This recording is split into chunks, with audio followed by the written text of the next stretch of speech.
வணக்கம் நண்பர்களே. இந்த பதிவில் ஆன்மீக தகவல்கள் தான் பார்க்க போகிறோம்.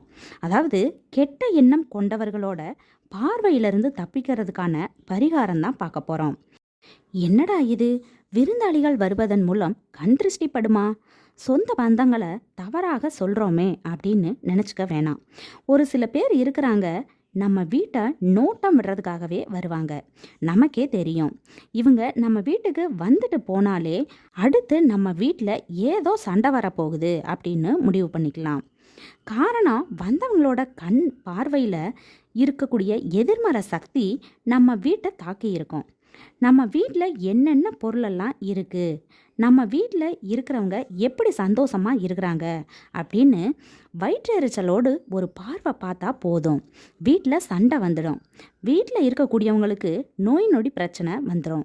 இப்படிப்பட்டவங்கள்ட்ட இருந்து நம்ம குடும்பத்தை காப்பாற்ற என்ன பரிகாரம் செய்யலாம் அப்படின்னு பார்த்தீங்கன்னா, இந்த ஆன்மீகம் சார்ந்த பதிவை பார்த்து தெரிஞ்சுக்குவோம். பொல்லாத கண்களில் இருந்து தப்பிக்க பரிகாரம்.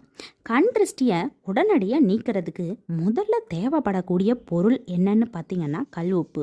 இந்த கல் உப்புக்கு இருக்கக்கூடிய சக்தியும் மகிமையும் ரொம்ப ரொம்ப பெருசு. ஆனால் அதை குறைச்சி எடை போடாதீங்க. வந்தவங்களுடைய காலடி மண்ணை உங்களால் எடுக்க முடியும் அப்படின்னா அந்த மண்ணை ஒரு கைப்பிடி எடுத்து உங்கள் வீட்டில் இருக்கவங்களோட தலையை 3 முறை சுற்றி நெருப்பில் போட்டுருங்க.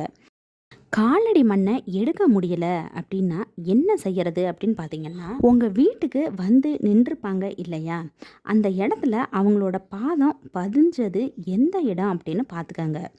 அவங்க வந்துட்டு போனதுக்கப்புறம் அந்த பாதம் வச்ச இடத்துல கொஞ்சமாக கல் உப்பை தூவி 5 நிமிஷம் அப்படியே விட்டுருங்க.